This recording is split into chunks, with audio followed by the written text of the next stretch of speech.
नमस्कार दोस्तों, आज की इस वीडियो में हम डिस्कस करेंगे एचपीएसएससी हमीरपुर द्वारा जो प्रीवियस एग्ज़ाम कंडक्ट किए गए थे उसमें जो हिस्ट्री के जो क्वेश्चंस पूछे गए थे। आज हम उन क्वेश्चंस को इस वीडियो में डिटेल में डिस्कस करेंगे। तो फ्रेंड्स, वीडियो को शुरू करने से पहले अगर आप चैनल पे पहली बार विजिट कर रहे हो तो चैनल को सब्सक्राइब कर दें। तो फ्रेंड्स, ये जितने भी क्वेश्चंस के मैं आपको आंसर बताऊँगा वो फाइनल आंसर की के अकॉर्डिंग ही बताऊँगा जो हमीरपुर बोर्ड ने जारी की थी। तो आपने इन क्वेश्चंस के शॉर्ट फॉर्म में नोट्स जरूर बना लेने हैं, ये आपको रिवीजन के टाइम काफ़ी हेल्पफुल साबित होंगे। तो फ्रेंड्स, ये क्वेश्चंस आपको आगामी HPJBT commission, SI conductor, JOIT post code 965 और वेरियस एग्जाम जो हमीरपुर बोर्ड द्वारा कंडक्ट किए जा रहे हैं और आगे भी किए जाएंगे, उन सभी एग्जाम में ये क्वेश्चंस आपको काफ़ी हेल्पफुल साबित होंगे। तो फ्रेंड्स, वीडियो को शुरू करते हैं। तो पहला प्रश्न है, सिंधु घाटी सभ्यता के लोगों का मुख्य व्यवसाय क्या था? The main occupation of the people of the Indus valley civilization was.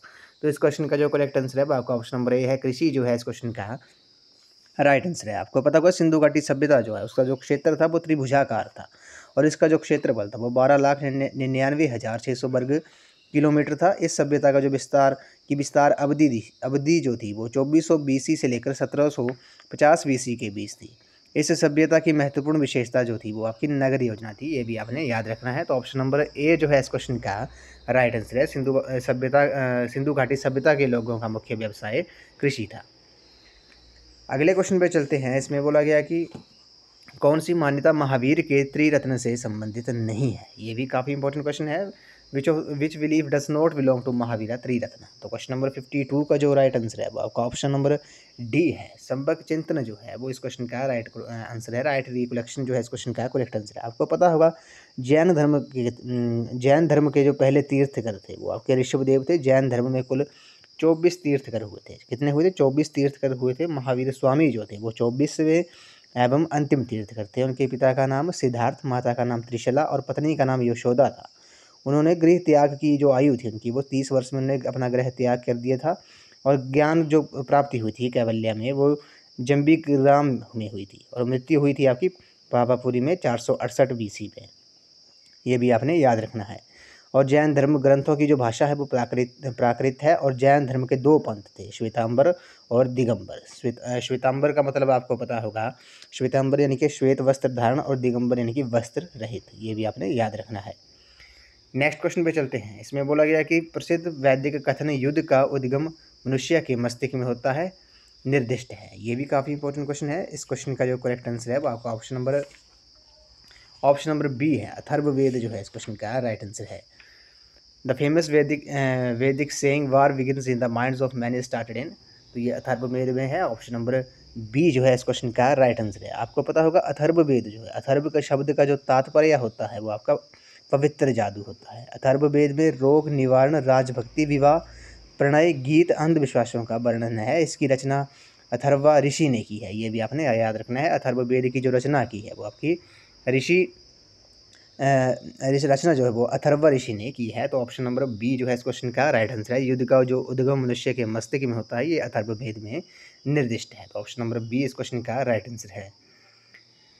अगला प्रश्न है, अपनी तीर्थ यात्रा के दौरान चैतन्य ने डैश पर अभिबोध प्राप्त किया था? ड्यूरिंग हिज पिलग्रिमेज चैतन्य रिसीव्ड इनलाइटमेंट एट। तो ये आप 54 का जो राइट आंसर है आपका ऑप्शन नंबर सी है। गया में इन्होंने अभिबोध प्राप्त किया था। तो क्वेश्चन नंबर 54 का जो राइट आंसर है वो आपका ऑप्शन नंबर सी है। गया जो है इस क्वेश्चन का करेक्ट आंसर है।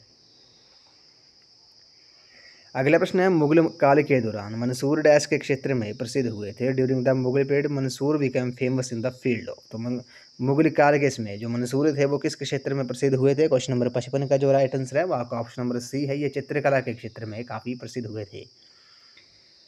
अगला प्रश्न है, अजंता में जिन चित्रों की अत्यधिक बहुतायता है वो इनकी हैं? ये भी आपने याद रखना है। An overwhelming majority of the images at Ajanta are those of. तो ये किसकी हैं? ये बुद्ध की हैं। ऑप्शन नंबर सी जो है इस क्वेश्चन का राइट आंसर है। आपने कमेंट सेक्शन के जरूर बताना है कि अजंता की जो गुफाएं हैं वो किस स्टेट में है, ये आपने बताना है।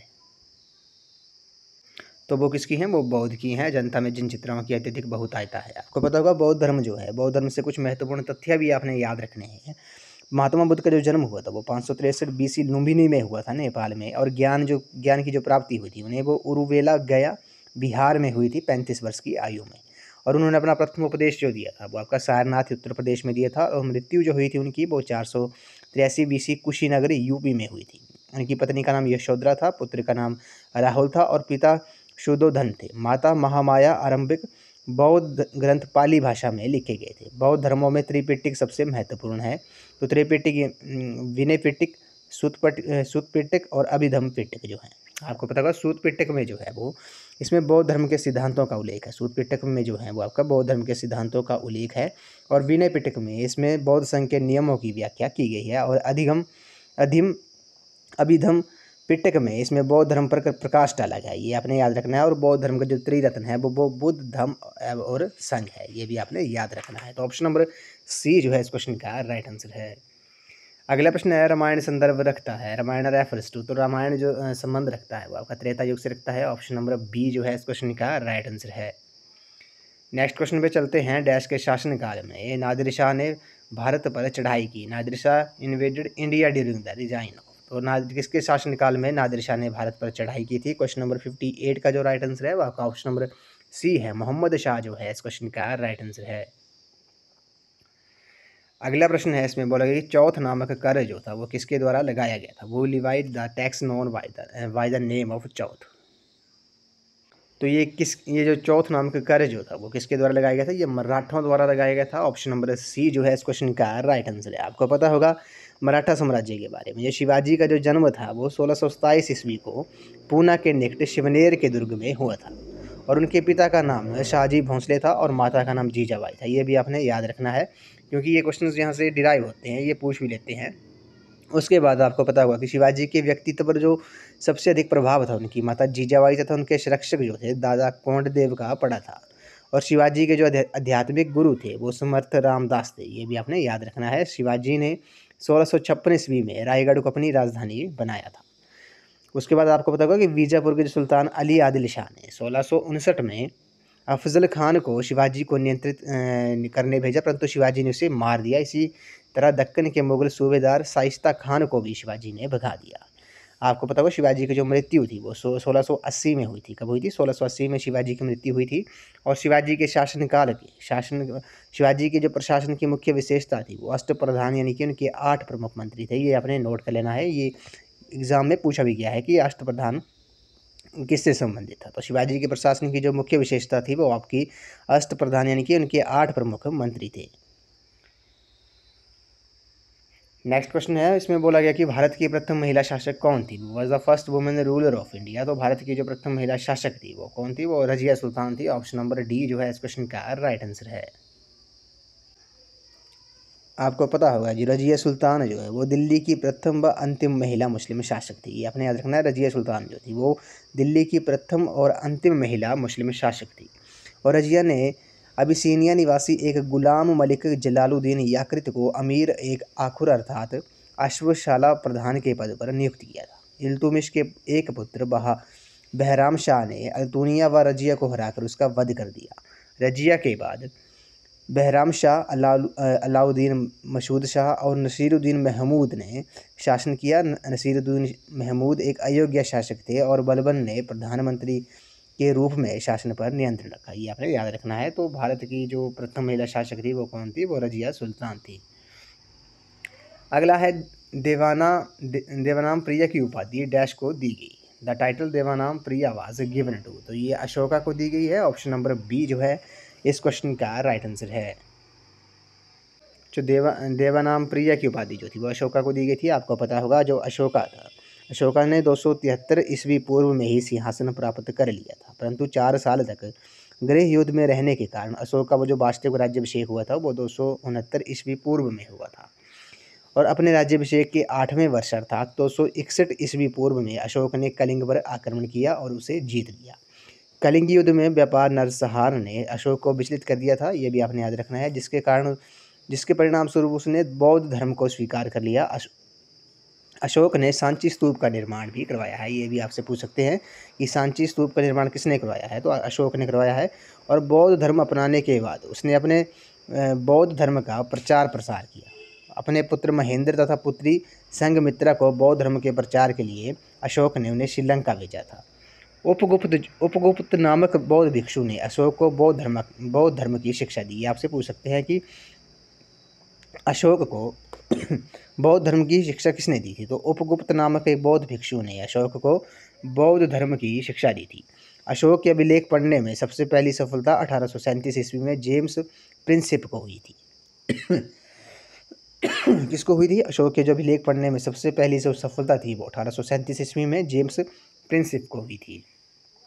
अगला है करो या मरो ये नारा जो था वो किसने दिया? Who among the following said do और डाई। ये भी काफ़ी इंपॉर्टेंट क्वेश्चन है। तो डू और डाई का जो नारा था वो किसने दिया? वो महात्मा गांधी जी ने दिया था। ऑप्शन नंबर ए जो है इस क्वेश्चन का राइट आंसर है। करो या मरो का जो नारा था वो महात्मा गांधी जी ने दिया था। ऑप्शन ए इस क्वेश्चन का राइट आंसर है। नेक्स्ट क्वेश्चन पे चलते हैं। इसमें बोला गया कि वर्ष डैश में प्रथम बार मुस्लिम लीग ने भारत के विभाजन की मांग की थी। ये भी इंपॉर्टेंट क्वेश्चन है। Muslim League first demanded partition of India. तो मुस्लिम लीग ने भारत के विभाजन की मांग कब की थी? ये आपसे पूछ सकते हैं। ये पूछा है तो 1940 में। 1940 में पहली बार मुस्लिम लीग ने भारत के विभाजन की मांग की थी। तो ऑप्शन नंबर ए जो है इस क्वेश्चन का राइट आंसर है। आपको पता होगा जो मुस्लिम लीग की स्थापना थी वो इसके संस्थापकों में आगा खां, नवाब सलीमुल्लाह और नवाब मोहसिन उल मुल्क प्रमुख थे। मुस्लिम लीग की जो स्थापना थी वो 1906 में हुई थी। 1906 में इसकी स्थापना ढाका में की थी, बांग्लादेश में। इसका जो प्रथम अधिवेशन हुआ था वो कराची में हुआ था, पाकिस्तान में। ये आपने याद रखना है। मुस्लिम लीग की जो स्थापना थी वो 1906 में हुई थी। तो ऑप्शन नंबर ए इस क्वेश्चन का करेक्ट आंसर है। 1906 में मुस्लिम लीग की स्थापना हुई थी और 1940 में मुस्लिम लीग ने भारत के विभाजन की मांग की थी। तो आज की वीडियो में फ्रेंड्स आज हमने हिस्ट्री के कुछ इंपॉर्टेंट क्वेश्चन डिस्कस किए जो प्रीवियस HPSSC हमीरपुर के एग्जाम में ये क्वेश्चन पूछे गए थे। तो फ्रेंड्स आई होप आपको वीडियो पसंद आई होगी। तो वीडियो को लाइक शेयर एंड सब्सक्राइब जरूर कर दें। तो आज की वीडियो में बस इतना ही। तो थैंक यू फ्रेंड्स।